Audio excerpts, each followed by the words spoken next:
Familia, amigos, un placer saludarles una vez más desde este medio.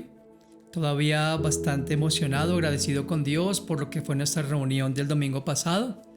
Todo lo que recordamos y lo que tal vez tú recién aprendiste de la palabra de nuestro Dios. Hablábamos la semana pasada de los beneficios que trae consigo el haber creído en la muerte y resurrección de Cristo por nuestros pecados. Redención, justificación, propiciación y reconciliación. Si tú eres creyente o recién has creído, debes saber, o más bien recordar para los que somos creyentes, que esa decisión fue apenas el comienzo. Lo difícil, como diría alguien, no es comenzar, sino el mantenernos hasta el fin. Es por esa razón que el apóstol Pablo describe la vida cristiana como una carrera donde se debe dejar atrás el pasado y enfocarnos en el premio del supremo llamamiento de Dios en Cristo Jesús. Usemos este texto como introducción, lo que Pablo escribió a los creyentes de la iglesia de Filipos. Ubíquense por favor en Filipenses capítulo 3, en los versículos 12 al 14. Estos versículos son tan solo de introducción y voy a leer hoy los textos en la traducción Reina Valera 1960 para que lo tengamos claro. Con algunas excepciones, cuando vaya a leer otra versión, pues les diré oportunamente. Filipenses 3, 12 al 14, Pablo escribió: no que lo haya alcanzado ya, ni que ya sea perfecto, sino que prosigo por ver si logro asir aquello para lo cual también fui asido por Cristo Jesús. Hermanos, yo mismo no pretendo haberlo ya alcanzado, pero una cosa hago, olvidando ciertamente lo que queda atrás y extendiéndome a lo que está delante. Versículo 14, prosigo a la meta, al premio del supremo llamamiento de Dios en Cristo Jesús.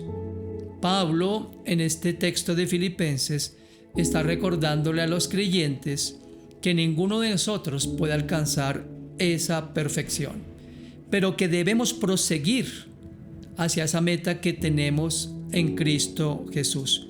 Un llamamiento que nos ha hecho el mismo Cristo, de abandonar esa forma de vida pasada, de vivir en Él, para sus propósitos, con una mente y una meta clara. Es por eso que he titulado el mensaje de hoy De camino hacia la meta. Todos nosotros, los creyentes de todos los tiempos, estamos en esa carrera. Una meta clara que debemos tener. Pero en camino a la meta debemos tener en cuenta unos aspectos importantísimos. Hoy vamos a examinar el capítulo 6, versículo 22 de Romanos. Romanos 6, 22 es el texto central de nuestra enseñanza del día de hoy, de camino hacia la meta. Dice el apóstol Pablo: mas ahora que habéis sido libertados del pecado y hechos siervos de Dios, tenéis por vuestro fruto la santificación y como fin la vida eterna. Los que hemos estudiado la carta a los romanos, entendemos claramente que Pablo desde el principio habla de la culpabilidad del hombre. Acto seguido habla de ese plan de redención del cual también hablé en el pasado mensaje y que es un regalo de Dios para todos nosotros. En este versículo de Romanos 6:22, el apóstol hace hincapié que hemos sido libertados del pecado y que tenemos dos responsabilidades grandísimas como hijos e hijas de Dios.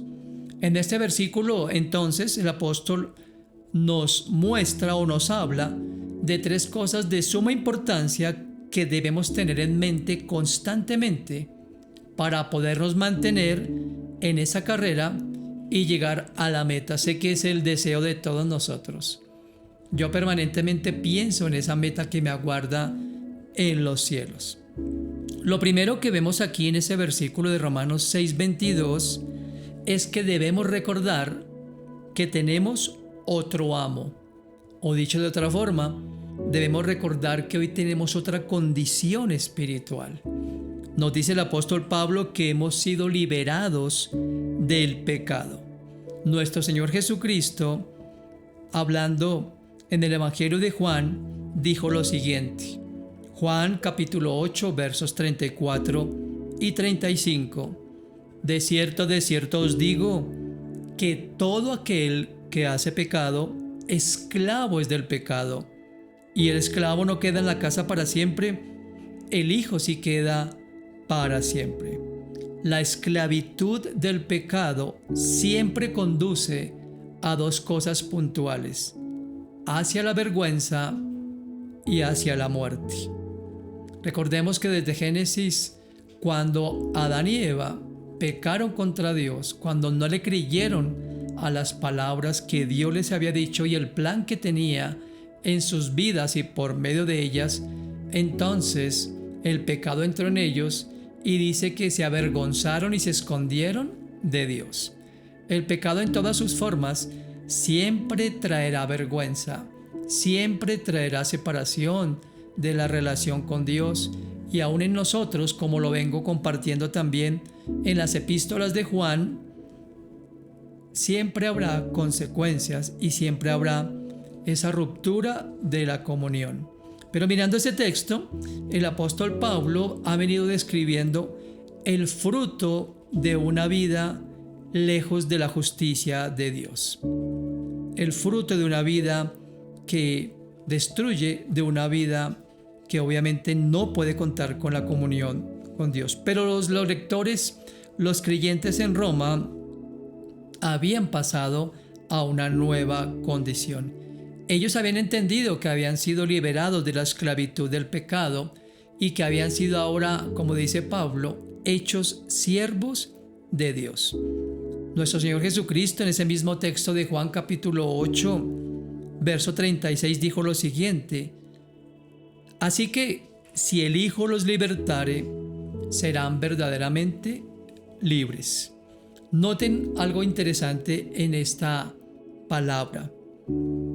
Antes éramos esclavos, servíamos irremediablemente al pecado, porque nuestra mente, nuestro corazón, nuestra alma, nuestro espíritu estaban muertos, e irremediablemente le servíamos a la carne, al mundo y a los designios de Satanás.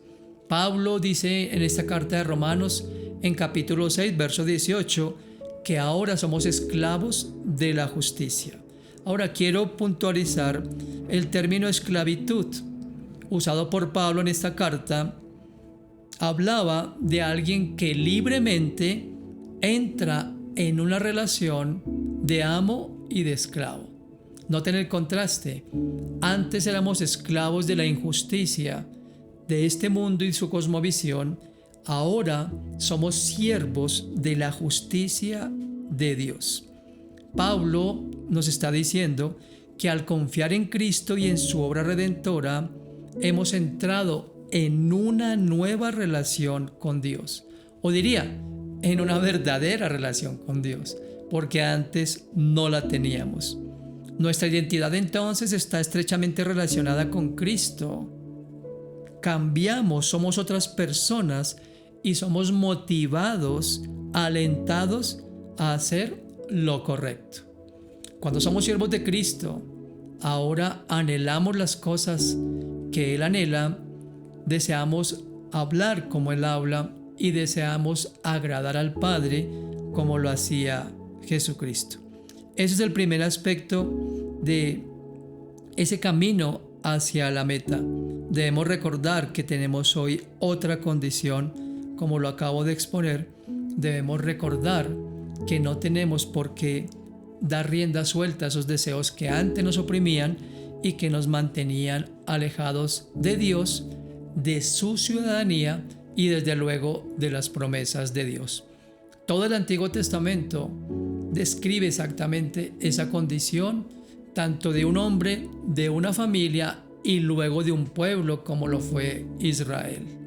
Un pueblo que tenía la revelación de Dios, pero que fue rebelde, que fue contumaz y que no pudo seguir en el camino que Dios le había trazado y hacia donde Dios quería dirigirlos. Dios no ha cambiado. Nuestro Padre es el mismo de ayer, de hoy y para siempre, y Él desea que todos nosotros abandonemos definitivamente ese mundo con su cosmovisión. Aquí entra entonces el segundo aspecto a considerar en ese camino hacia la meta. Es que recordemos, escúchenme bien, que tenemos un propósito. Volviendo al texto de Romanos 6:22, Pablo nos dice: tienen por fruto la santificación. El fruto es el resultado de algo que hacemos, ¿verdad? Noten que lo opuesto, lo contrario a la vergüenza y a la muerte, es la dignidad y la vida. Cuando servimos a Dios, cuando entendemos el término santidad, es algo que ocurre desde nuestro interior. La santidad es algo que nosotros debemos, como hijos de Dios, entender. Ahora, cuando hablamos de santidad, hay dos conceptos que debemos tener muy claros. La primera es la conocida santidad posicional, que tiene que ver con esa condición nueva que tenemos como hijos de Dios. Cuando nosotros hemos reconocido a Cristo como Señor y Salvador de nuestra vida, cuando somos sus discípulos, cuando seguimos sus enseñanzas, nosotros, dice el apóstol Pedro en su primera carta, somos trasladados del reino de las tinieblas al reino de la luz. Somos entonces muertos al pecado y vivos para la justicia de Dios. Esa es la santificación posicional, cuando hemos creído de corazón. Pero hay una santificación que teológicamente es descrita como santificación progresiva. Es decir, lo que nosotros debemos hacer para permanecer en esa carrera que tenemos por delante. El apóstol Pablo oraba para que esa transformación fuera evidente en la forma de vida de los creyentes. Él escribió en su primera carta a los tesalonicenses las siguientes palabras. Capítulo 5, ubíquense ahí, por favor. Primera de Tesalonicenses, capítulo 5, en los versículos 23 al 24. Miren esas palabras tan contundentes. Y el mismo Dios de paz os santifique por completo, y todo vuestro ser, espíritu, alma y cuerpo, sean ¿qué? Guardados irreprensibles para la venida de nuestro Señor Jesucristo. Fiel es el que os llama, el cual también lo hará. Noten que el deseo de Dios es santificarnos de forma integral. Cuando Pablo escribió su carta a los Corintios, ellos tenían una cosmovisión o un pensamiento muy gnóstico. Recuerden que la región de Corinto fue muy permeada por el pensamiento gnóstico y hasta filosófico de la época. Y ellos racionalizaron el mensaje y pensaban, si la salvación fue del Espíritu, entonces yo con mi cuerpo puedo hacer lo que se me antoje. Pero ahí es donde Pablo escribe, para que lo lean allá en casa, en su primera carta a los Corintios, capítulo 6, que nosotros hemos sido comprados por precio y fuimos comprados integralmente. Todo nuestro ser. Así como Pablo dice aquí que todo nuestro ser debe ser santificado por completo, espíritu, alma y cuerpo, también en su carta a los Corintios dice que fuimos comprados totalmente. La salvación, la redención, el pago por nuestra libertad no fue solamente del espíritu, también para que nuestra alma se fuera libre de esos deseos pecaminosos que antes nos dirigían, y también para que nuestro cuerpo fuera guardado puro y sin mancha hasta la venida de nuestro Señor Jesucristo. No estamos hablando de perfección, porque Pablo lo dijo en el texto que cité de Filipenses.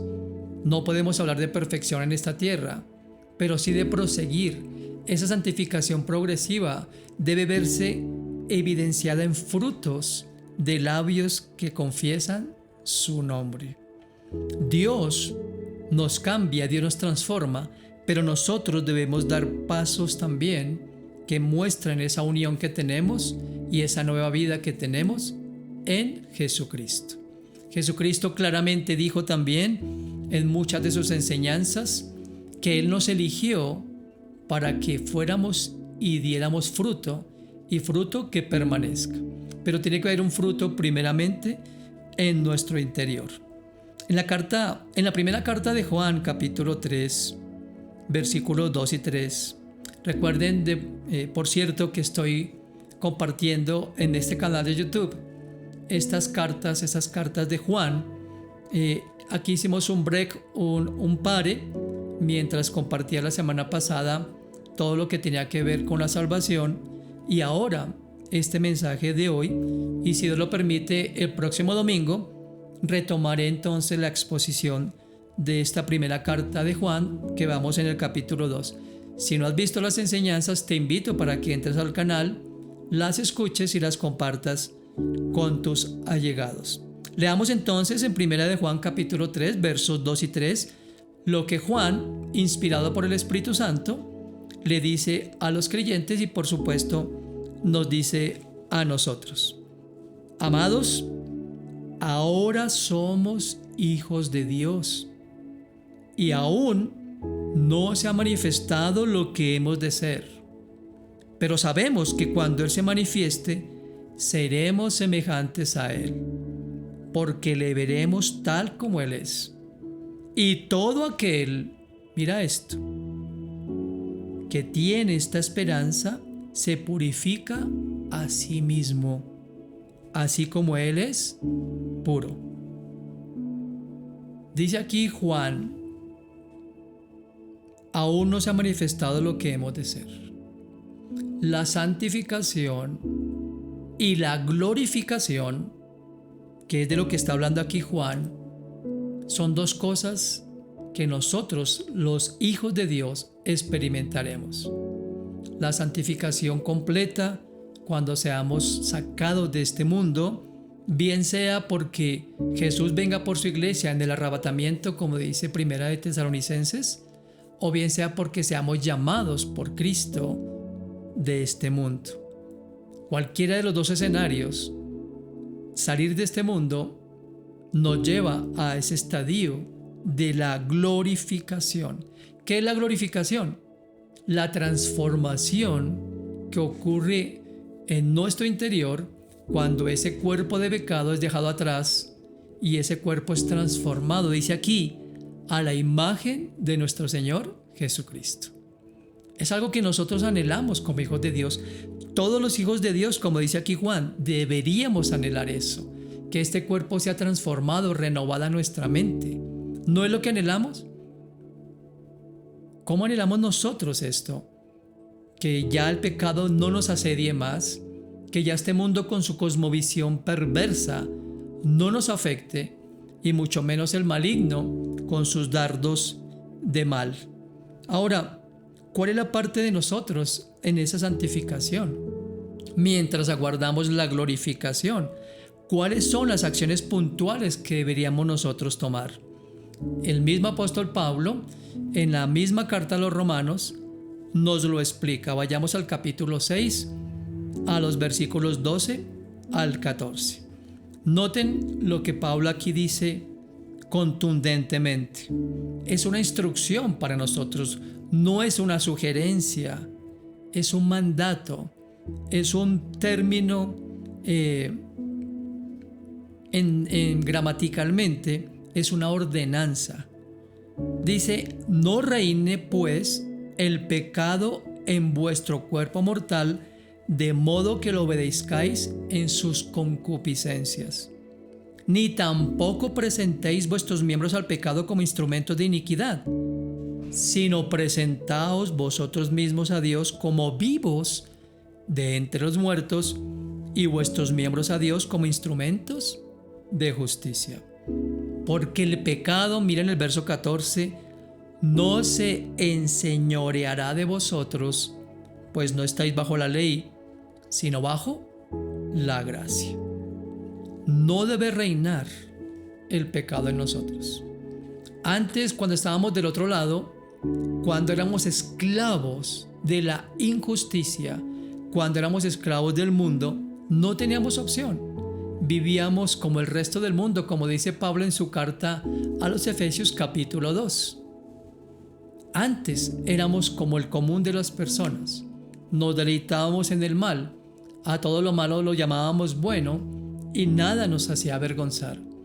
Ahora que conocemos a Cristo, esto no debe ser en un hijo o una hija de Dios. Aquí, ¿por qué Pablo dice que no presentemos nuestros miembros al pecado? Porque los miembros, los ojos, nuestros oídos, nuestro cuerpo son el medio, son el instrumento que siempre hemos utilizado o que utilizábamos antes para cometer toda clase de pecados, ¿verdad? Muchas cosas entran por los ojos, muchísimas cosas entran por nuestros sentidos, nuestros oídos, y nuestro cuerpo es el vehículo, es el medio para consumar, cuando no éramos creyentes, toda forma de pecado. Pablo dice, esto no debe ocurrir entre ustedes. Ahora sus miembros deben ser presentados ante Dios como un instrumento de justicia. Ahora nuestras manos las utilizamos para alabar a Dios, para adorar a Dios, para consolar, ¿verdad? Las unimos para orar a Dios, para todo lo que tiene que ver con nuestra relación con Dios. Ahora nuestras palabras buscan edificar y ahora nuestros pensamientos cada vez desean ser más renovados, ¿no es así? Eso es lo que debe haber en un hijo de Dios. Ese debe ser el propósito mientras estamos en esta tierra, de buscar esa santificación, ese parecernos más a Cristo, ese abandono cada vez más y más y más de aquellas cosas que antes nos atraían y que ahora no debe haber ningún tipo de atracción hacia esa forma de vida. El tercer aspecto en Romanos 6:22 que menciona Pablo de ese camino hacia la meta es que debemos recordar que tenemos un destino final. Dice Pablo en Romanos 6:22, tienen como fruto la santificación y como fin la vida eterna. En Cristo, el destino final de este camino que estamos transitando es la vida eterna al lado de Dios. Es por eso que Cristo, en su Sermón del Monte, capítulo 6, versos 19 al 21, nos recuerda esto. Le recordaba en esa época a sus discípulos y hoy nos recuerda esto a nosotros como sus hijos, como sus discípulos. No os hagáis tesoros en la tierra, donde la polilla y el orín corrompen y donde ladrones minan y hurtan, sino haceos tesoros, ¿dónde? En el cielo, donde ni la polilla ni el orín corrompen y donde ladrones no minan ni hurtan. Miren lo que dice el verso 21. Porque donde esté vuestro tesoro, allí estará también vuestro corazón. ¿Se dan cuenta de lo que aquí está diciendo Cristo?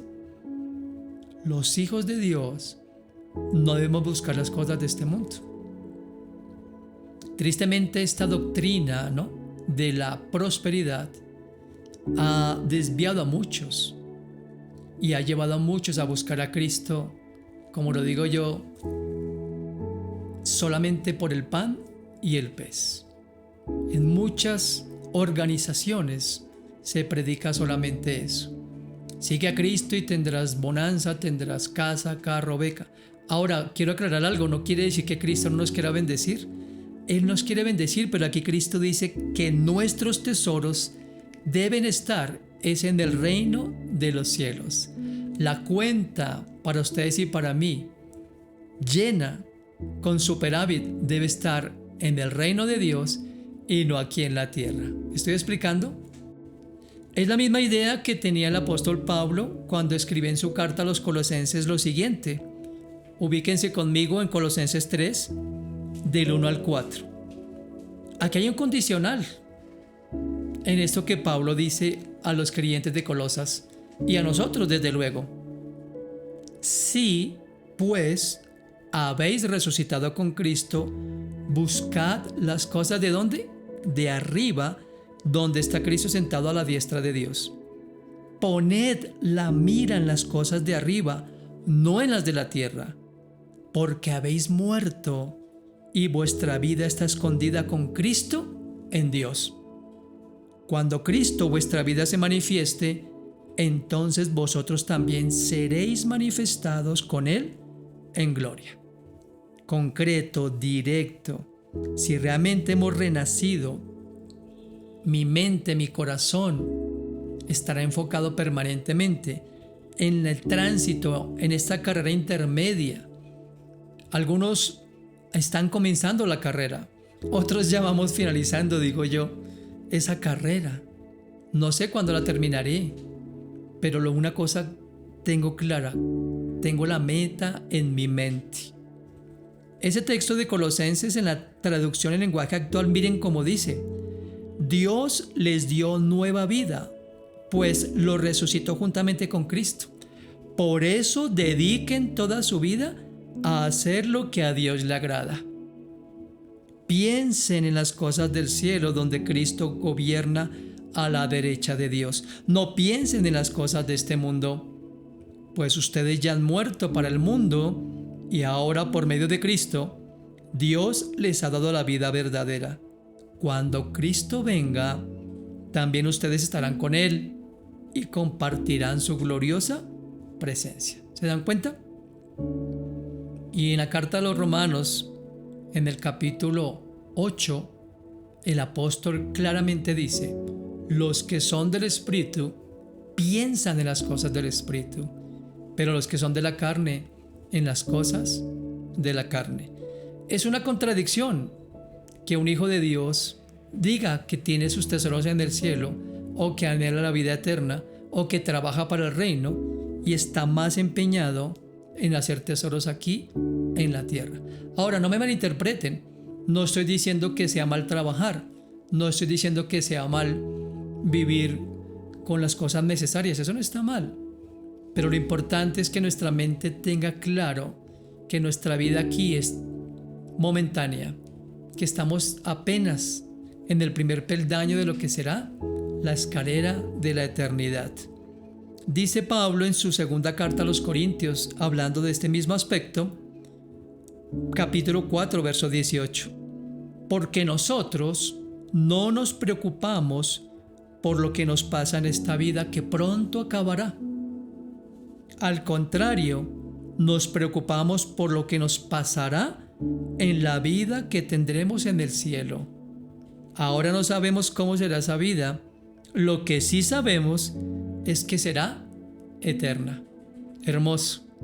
Por eso Pablo permanentemente contrastaba, ¿no? Y decía que los sufrimientos de este tiempo no son nada comparados con la eternidad. Por eso Pablo hablaba de las aflicciones como algo breve y temporal, cuando las comparaba con lo eterno.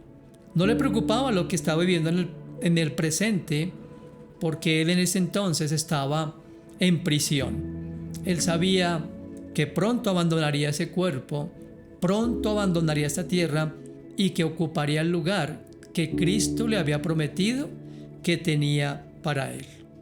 Yo quiero preguntarte a ti, ¿estás tú anhelando y deseando ocupar ese lugar eterno? No es fatalismo. Siempre lo digo, no es que yo esté pensando en morirme hoy. Amo vivir, amo a mi familia, amo compartir la verdad de Dios, amo la relación que Dios me permite tener con Él, amo compartir esas verdades con las personas. Pero como dijo Pablo, estoy en esa dualidad, porque si me quedo, seguiré gozando de compartir con los creyentes y poder hacer esta obra. Pero también, como también dijo Pablo, el morir es ganancia, porque tendré entonces ese lugar en el cielo, lo ocuparé porque ya está listo, así como para ti si has creído en Cristo como tu Señor y Salvador. A manera de conclusión de este mensaje quisiera decir Tú y yo y los millares de creyentes en el mundo estamos en una carrera que pronto llegará a su fin. Como hijos o hijas de Dios, debemos tener clara la meta. Así que recordemos que tenemos otro amo a quien seguir y servir. Recordemos que tenemos un propósito, que es nuestra santificación, y recordemos que tenemos un destino final, que es la eternidad al lado de Dios. Yo espero que este mensaje nos anime a todos para que podamos entonces, de camino hacia la meta, perseverar. Vamos hacia esa meta. Y espero en el Señor y en la oración que yo hago con mi esposa, que recordemos estas 3 verdades. Vamos a orar para pedirle a Dios que afirme esta verdad en nuestro corazón y que nos ayude también en esta transición mientras llegamos a su bendita presencia, a adorarle eternamente con los millares de millares que a través del tiempo han creído en Cristo. Padre, estamos tan agradecidos contigo por este mensaje del día de hoy. Entendemos, como el apóstol Pablo lo explicaba en su carta a los Filipenses, que no lograremos la perfección en este mundo, pero que una cosa deseamos y anhelamos hacer: olvidar lo que quedó atrás y proseguir hacia la meta que tenemos por delante, a ese supremo llamamiento que nos has hecho en la persona de Cristo. Gracias, Papito Dios, por ayudarnos a recordar que hoy podemos servirte a ti con integridad, por ayudarnos a recordar que tenemos un propósito, que podemos perseguir la santificación, aguardando esa glorificación en tu reino eterno. Ayúdanos, Señor, como tú lo enseñaste y como nos lo has enseñado, a no hacer tesoros en esta tierra, sino en el reino tuyo de los cielos, porque es ahí donde nuestro corazón debe estar. Ayúdanos también, como dijo el apóstol Pablo, a poner nuestra mirada no en las cosas temporales de esta tierra, sino en las cosas que no se ven, que son eternas y que están reservadas en los cielos para nosotros. Pero también ayúdanos, Señor, a poder llevar a otros al conocimiento de esta palabra tuya, para que también, al igual que nosotros, tengan esta misma esperanza bienaventurada y juntos, en el momento en que tú lo determines, podamos en tu reino eterno adorarte y alabarte. Te lo pedimos con profunda devoción y en el nombre de Cristo nuestro Señor. Amén y amén. Bien, como lo decía hace unos minutos atrás, no olvides compartir este mensaje aquí en el vínculo compartir. Inscríbete a este canal si no lo has hecho. Sabes que al activar la campanita también recibirás los alertas o las notificaciones de nuevos mensajes. Es importante que nos inscribamos para que pueda haber mayor difusión del mensaje con todas las personas que lo necesitan. Como siempre, te agradecemos por tu apoyo en todas las formas. Es un importante apoyo para poder seguir difundiendo mensajes de esta naturaleza por estos canales para que más gente conozca de Cristo. Recuerda que entre semana proseguimos con nuestros estudios de Conociendo a Dios. El miércoles nuestro tiempo de oración y por supuesto también si deseas recibir los devocionales en audio por WhatsApp, con el mayor gusto. Si me dejas tu número aquí en la caja de comentarios, solamente escribe tu nombre, tu número de WhatsApp y con el mayor gusto mi esposa y yo enviaremos día a día esas meditaciones o reflexiones que nos ayudan a afianzarnos en la verdad de Cristo. Cada mañana estás en nuestras oraciones como en nuestro corazón, y Pili y yo también apreciamos enormemente que ores por esta labor maravillosa que Dios en su gracia nos permite realizar. Nos vemos el próximo domingo por este mismo canal, si Dios nos lo permite, y continuaré, como también lo dije, en la exposición de la primera carta del apóstol Juan. Que tengan una excelente semana, disfruten de este día maravilloso de domingo con sus familias y que la paz de Dios continúe guardándoles en absolutamente todo. Un abrazo, que Dios los bendiga y hasta pronto.